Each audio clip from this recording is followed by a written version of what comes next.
Abigail Carter wiped the sweat from her forehead with the back of her hand, leaving a faint streak of dust across her skin. The California summer sun beat down mercilessly on the massive Sterling estate, and even with the air conditioning running in most rooms, the heat was suffocating. She had been cleaning since 6 in the morning, and it was now past 2 in the afternoon. Then let's not wait Her any cotton longer. uniform clung to her body, drenched with perspiration, and her muscles ached from scrubbing floors and polishing furniture in the sprawling mansion. The Sterling estate was unlike anything Abigail had ever seen before. She started working there 8 months ago. The 12 bedrooms, 15 bathrooms, an indoor pool, a home theater, and a wine cellar that could rival a restaurant. It was a palace. Blake Sterling, the 32-year-old tech billionaire who owned it, had made his fortune developing security software that every major corporation in America now used. He was brilliant, driven, and according to every magazine that featured him, one of the most eligible bachelors in the country. Abigail knew him as the quiet man who barely spoke to her beyond a polite good morning. He was always buried in his laptop or on conference calls, treating her like a piece of furniture that happened to move around and clean things. She told herself it was better that way. Men like Blake Sterling existed in a different universe than women like her. Today, Blake was supposed to be in Tokyo for a week-long business conference. He had left on Monday morning, which meant Abigail had the entire estate to herself until the following Monday. His personal assistant had confirmed the schedule, and Abigail had planned her deep cleaning routine accordingly. She was currently on the 3rd floor, finishing the last of the guest suites before tackling the master bedroom. When she finally pushed open the double doors to Blake's private suite, the heat hit her like a physical wall. The air conditioning must have been turned off in this wing. The room was enormous, decorated in shades of charcoal and cream, with floor-to-ceiling windows that offered a stunning view of the Los Angeles skyline. But what caught her attention was the partially open door to the master bathroom. Abigail had cleaned that bathroom countless times, but she had never truly appreciated it. Carrara marble covered every surface, heated floors, a rainfall shower with body jets, and a separate soaking tub that could easily fit 3 people. The towels were Egyptian cotton, softer than anything she had ever owned, and the toiletries were luxury brands she could never afford. She stood in the doorway, staring at the shower. The thought crept into her mind unbidden. Blake was thousands of miles away. No one would know. She was covered in grime and sweat, and the idea of that cool water cascading over her overheated skin was almost irresistible. Abigail bit her lower lip, her conscience warring with her desperate need for relief. It would just be 5 minutes. She would be quick, careful not to disturb anything. She would use her own towel from her bag and clean up afterward. It would be like it never happened, before she could change her mind. She locked the bedroom door and quickly stripped off her uniform. Her hands trembled slightly as she turned on the shower, adjusting the temperature to perfectly cool. When she stepped under the spray, she actually gasped at how good it felt. The water pressure was incredible, massaging her sore shoulders and washing away the day's exhaustion. She reached for the shower gel, something expensive in a sleek black bottle, and inhaled the scent of sandalwood and bergamot. This was how the other half lived, she thought. This casual luxury that Blake probably took completely for granted was something she could only steal in secret moments like this. Abigail tilted her head back, letting the water run over her face and through her long brown hair. For just a few minutes, she let herself pretend.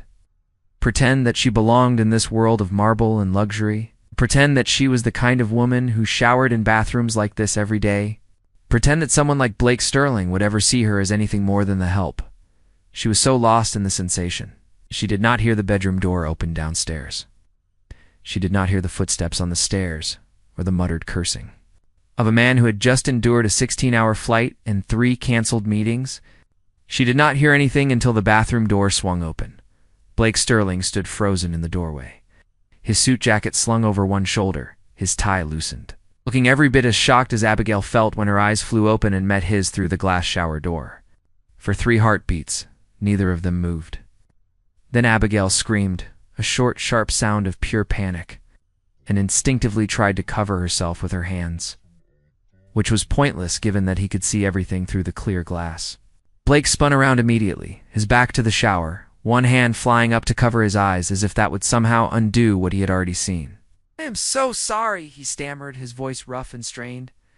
"I did not know. I thought the house was empty. I just got back and I wanted to shower, and I had no idea that you would be using my bathroom."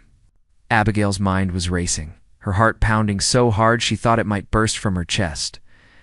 She was naked in her boss's shower, and he had just walked in on her. This was it. She was going to be fired, possibly arrested for trespassing or something.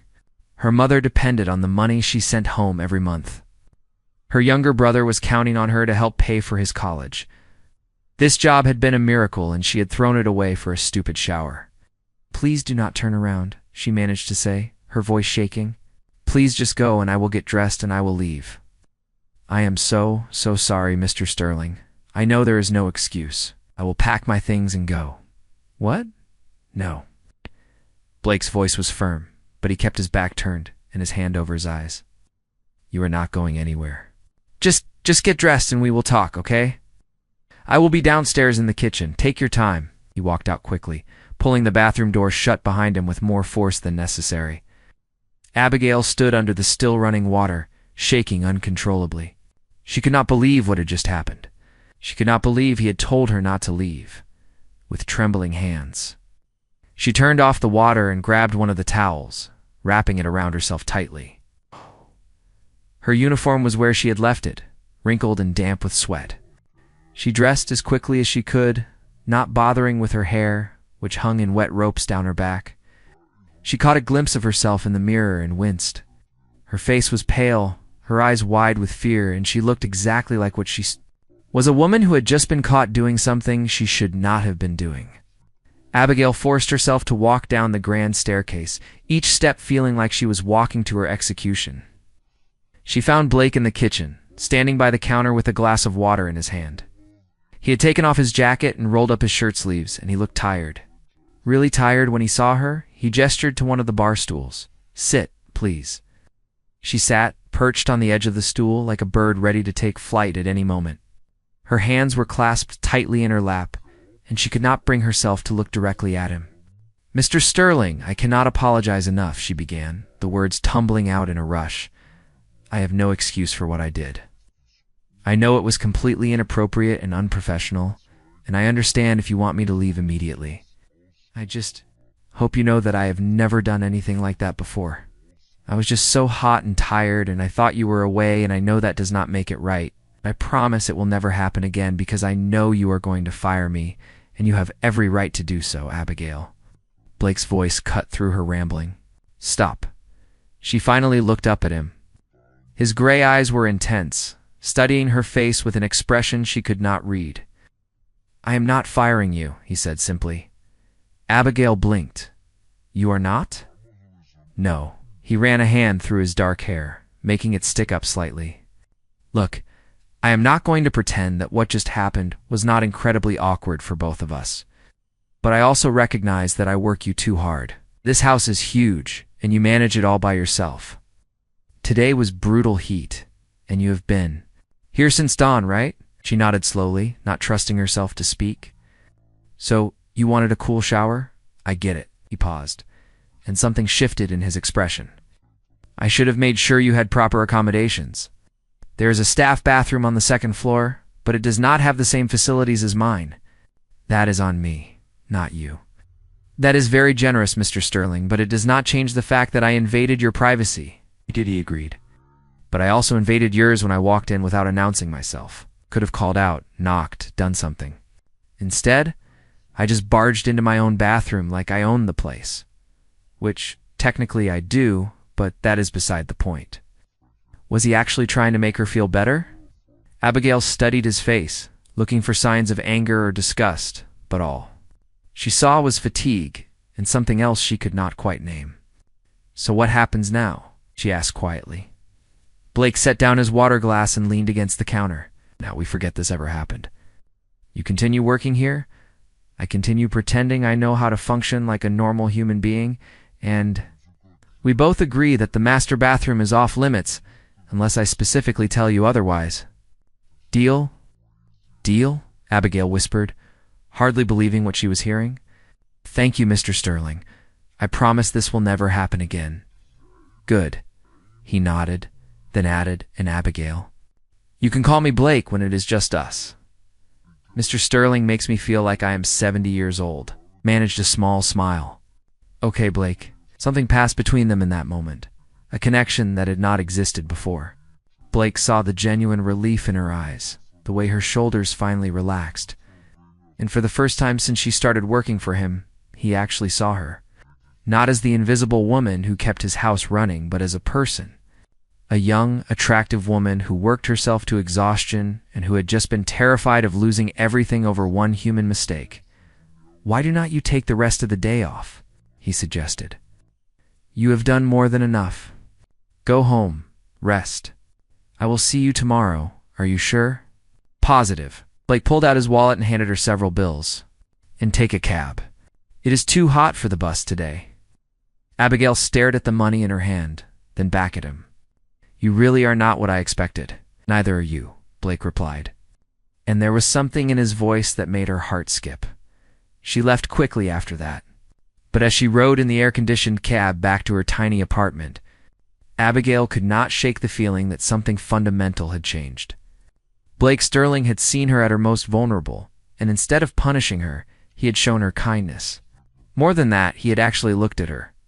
Really looked at her, perhaps for the first time, and the way he had looked at her, with those intense gray eyes, had made something flutter in her chest that she knew was dangerous.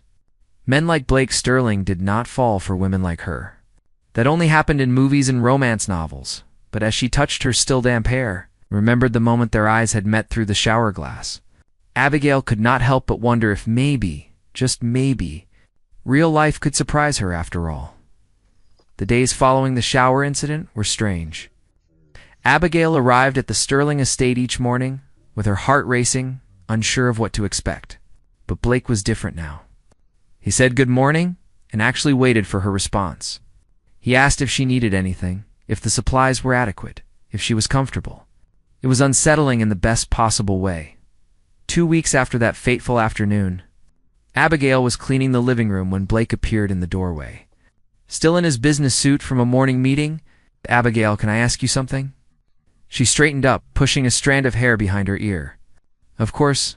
Do you ever take a lunch break?" She blinked at the odd question. "I usually eat something quick in the kitchen around noon." "That is not a break."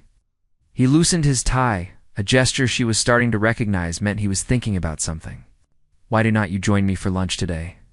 "I ordered too much food from that Italian place downtown." It was not really a question, but it was not quite a command either. Abigail found herself nodding before she could overthink it. That lunch turned into a daily occurrence. They would sit at the kitchen island, eating takeout from various restaurants, and they would talk. Really talk?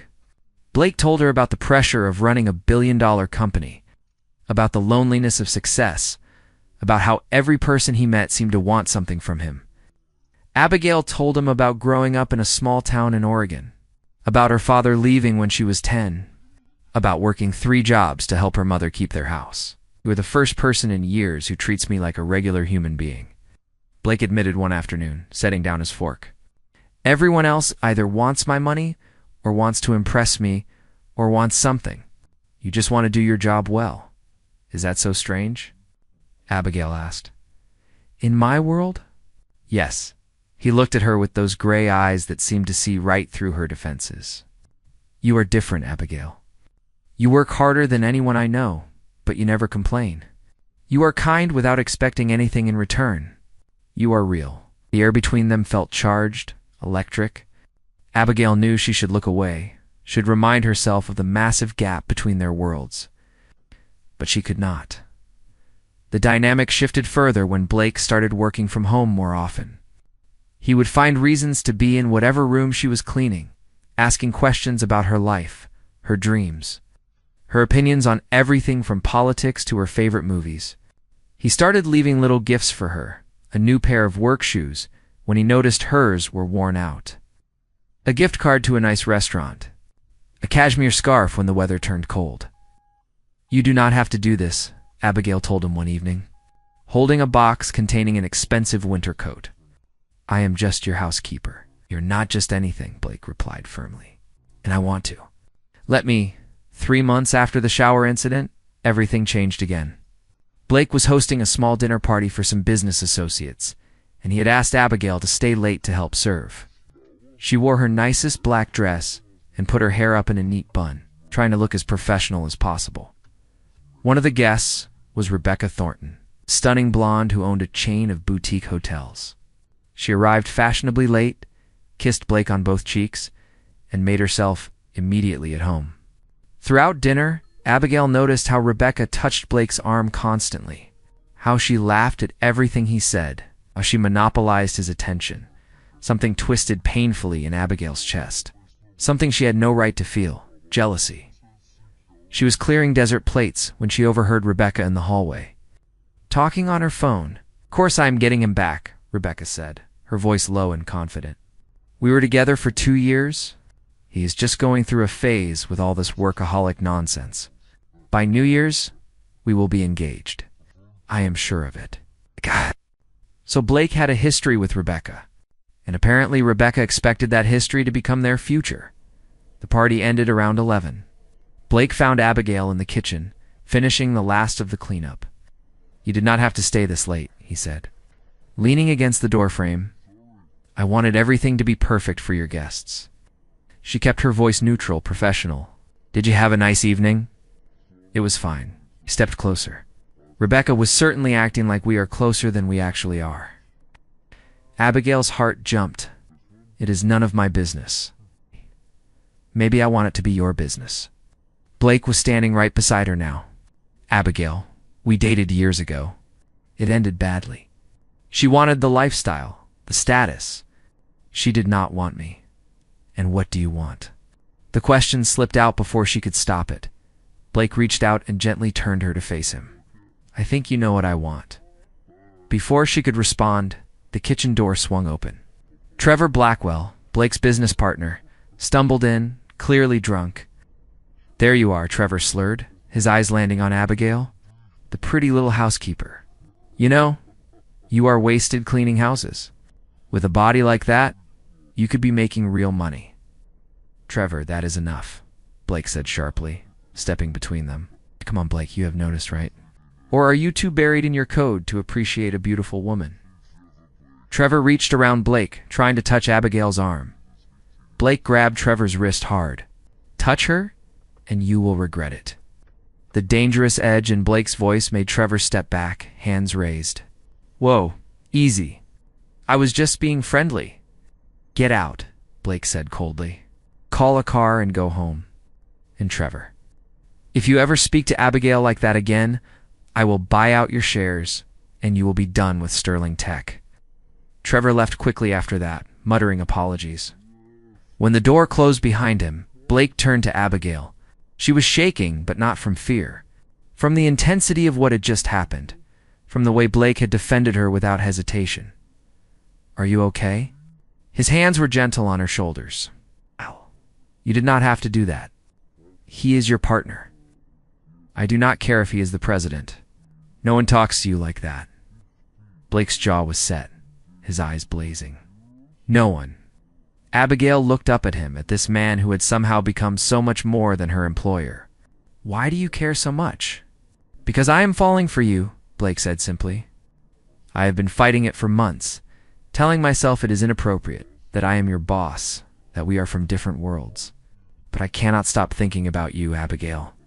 I cannot stop wanting to make you smile, to know everything about you, to be near you." "Blake," she whispered, her heart pounding. "I feel the same way, but I am scared. What if this is just some fantasy? What if you wake up one day and realize I do not fit in your world? Then we will make our own world," he said, cupping her face in his hands. "One where none of that matters." When he kissed her, it was soft and gentle and perfect. Abigail felt like she was melting, like everything she had been holding back was finally breaking free. His arms wrapped around her, pulling her close. She let herself fall into the moment, into him. The kiss deepened, becoming more urgent, more desperate. When they finally broke apart, both breathing hard, Blake rested his forehead against hers. "Stay tonight," he whispered. "Not as my housekeeper. As someone I care about deeply." Abigail knew this was a turning point. Once she crossed this line, there would be no going back. But when she looked into Blake's eyes and saw the sincerity there, saw the vulnerability of a man who had everything but real connection, she knew her answer. She breathed. He took her hand and led her upstairs to that same master bedroom where everything had begun. But this time, there was no embarrassment, no fear, only desire and connection and the beginning of something real. They made love slowly, tenderly, like they had all the time in the world. Blake worshipped every inch of her, whispering how beautiful she was, how much he wanted her. Abigail let herself be vulnerable with him, let herself believe that maybe fairy tales could happen to girls like her. Afterward, they lay tangled in his expensive sheets, her head on his chest, listening to his heartbeat. "I never thought this could happen," she admitted quietly. "You're Blake Sterling? I clean your house? You're Abigail Carter?" He corrected, pressing a kiss to her hair. "The woman who makes me laugh, who challenges me, who sees me as a person instead of a bank account. That is worth more than all the money in the world." They fell asleep like that, wrapped in each other, neither of them knowing that their perfect bubble was about to face its biggest test yet. The next 2 months were a blur of stolen moments and secret smiles. During the day, they maintained professional boundaries when other staff or visitors came by. Out at night, Abigail stayed in Blake's arms, learning every detail of the man behind the billionaire persona. They talked about everything, dreamed about a future where they did not have to hide. But secrets have a way of revealing themselves at the worst possible times. Abigail first noticed. Something was wrong on a Tuesday morning. The smell of coffee, which she usually loved, made her stomach turn violently. Ow. She rushed to the bathroom, barely making it before she was sick. Blake found her there, pale and shaking. "I'm calling a doctor," he said, concern etched across his face. "No, I am fine. It is probably just something I ate." But even as she said it, Abigail was counting back weeks in her head, her heart beginning to race for an entirely different reason. That afternoon, she made an excuse about running errands and went to a pharmacy 3 neighborhoods away. She bought 2 pregnancy tests, her hands trembling as she handed cash to the cashier. She took them in a coffee shop bathroom, unable to wait until she got home. Both tests showed the same result. Positive. Abigail stared at the little pink lines, feeling her entire world tilt sideways. She was pregnant with Blake Sterling's baby. The housekeeper was pregnant with the billionaire's baby. It sounded like the setup to a bad romance novel, except this was her life. For a week, she carried the secret like a stone in her chest. Every time Blake kissed her, every time he talked about their future together, the words stuck in her throat. What if he thought she had done this on purpose? What if he believed she was trying to trap him, to secure her financial future? That was what everyone would think. The press would destroy her. His family would hate her. The decision was made for her when she got sick again, this time while Blake was home. She could not hide it anymore, could not keep lying to him. That evening, after a quiet dinner where she barely touched her food, Blake took her hand across the table. "Abigail, what is wrong? You have been distant all week. If you are having second thoughts about us, please, just tell me. I can handle anything except you shutting me out." She looked at his worried face, at this man who had shown her nothing but kindness and love. And she knew she had to trust him. "I am pregnant," she said, the words barely above a whisper. Blake went completely still. Silence stretched between them, heavy and suffocating. Abigail felt tears start to burn in her eyes. "I know what you must be thinking," she rushed on. "But I promise you, I did not plan this. I would never do that to you. Understand, if you do not want anything to do with the baby or with me, I can leave. You can go back to Oregon and you will never have to see me again. Stop." Blake's voice was rough. He stood abruptly, walking to the window with his back to her. Abigail felt her heart breaking. This was it. He was going to ask her to leave. But when Blake turned around, there were tears streaming down his face. "You are giving me a child," he said, his voice cracking with emotion. "Do you understand what that means to me?" Abigail shook her head, confused by his tears. Blake crossed to her in 3 long strides. Dropping to his knees in front of her chair, he took both her hands in his, pressing them to his chest. "And I broke up because she refused to have children. She said pregnancy would ruin her figure, that children were a burden, that she had no interest in being a mother. I spent 2 years trying to convince her, trying to make her see that a family was what I wanted most in the world. And she told me I was being selfish. He pressed a kiss to Abigail's knuckles, his gray eyes bright with unshed tears. I have wanted to be a father since I was young. I've dreamed about teaching my kid to ride a bike, about helping with homework, about building a life with someone I love. And you are giving me that? You are giving me everything. You want the baby?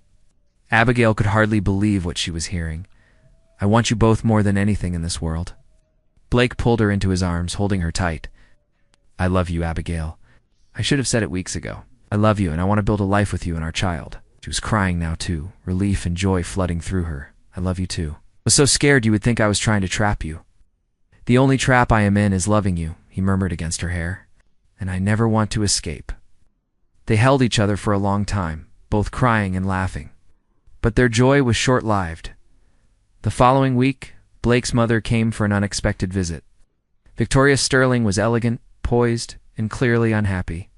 When she found Abigail and Blake having breakfast together in his kitchen, both in their pajamas, Blake, may I speak with you privately?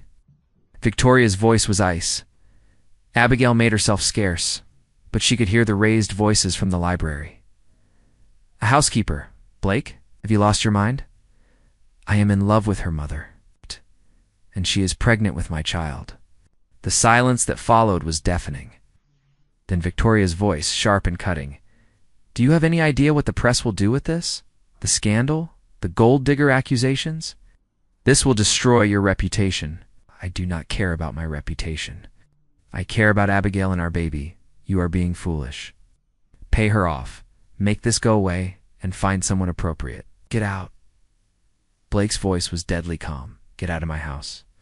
And do not come back until you can treat the woman I love with respect. Abigail heard the front door slam moments later. Blake found her in the hallway, her face pale. I am sorry, she whispered. Your mother is right. I am going to ruin everything for you. You are not ruining anything. You are saving me. He pulled her close. I meant what I said. I do not care what anyone thinks. We are going to be a family. But Victoria was right about one thing. 2 weeks later, a tabloid published photos of Blake and Abigail together, with the headline, Billionaire's Baby Mama, from Maid to Made It Rich. The article was vicious, painting Abigail as a calculating seductress who had trapped Blake with a pregnancy. Her phone exploded with calls from reporters. Photographers camped outside her old apartment. Every detail of her life was dissected and criticized in the court of public opinion. Blake held a press conference, something his publicist strongly advised against. Standing at a podium, cameras flashing, he looked directly into the lens. My name is Blake Sterling, and I am here to set the record straight. Abigail Carter is not a gold digger. She is not a schemer. She is a hard-working, intelligent, compassionate woman who has made me happier than I have ever been. Yes, she worked in my home. Yes, we fell in love. Yes, she is carrying my child.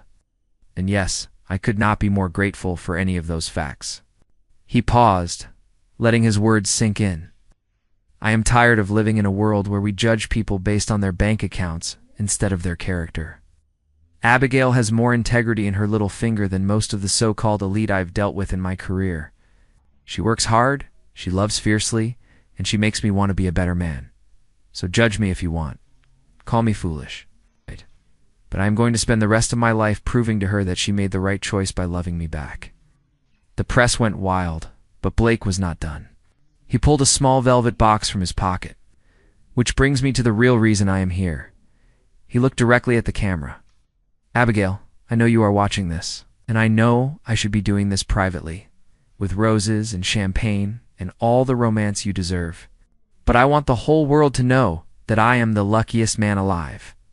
He opened the box, revealing a stunning diamond ring. Abigail Carter, will you marry me?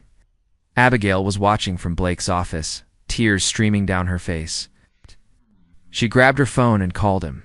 The press conference was still live when his phone rang on the podium. Blake answered, his voice thick with emotion. Is that a yes? Yes, Abigail said, her voice broadcast to millions. Yes, 1,000 times yes. The media erupted. Some outlets praised the romance. Others remained skeptical. But Blake and Abigail did not care. 3 months later, they were married in a small ceremony in Blake's garden, with only close friends and family. Victoria Sterling had come around after meeting Abigail properly, realizing that her son had found genuine love when their daughter was born 5 months later. They named her Hope, because that was what they had given each other when they needed it most. Years later, Abigail would sometimes think about that sweltering afternoon when she had stepped into Blake's shower, never imagining how completely it would change her life. She had gone from struggling to make rent to living in a mansion, not because of money or status, but because she had found someone who saw her for who she truly was. Blake still worked hard building his company, but now he made time for what mattered: family dinners, bedtime stories, dance recitals, and quiet evenings with the woman who had taught him that the best things in life could not be bought. And Abigail never forgot where she came from. She started a foundation to help working women get education and career opportunities. Determined to give others the chances she had been given, their love story was unconventional, messy, and real. It was not a fairy tale. It was better. It was proof that sometimes the most unexpected moments lead to the most extraordinary lives. And it all started with a shower, a chance encounter. And to people brave enough to believe that love was worth the risk, thank you for taking the time to listen to this story. If you enjoyed this content, don't forget to click like. Share this story with your friends and family, and subscribe to the channel so you don't miss out on more meaningful stories.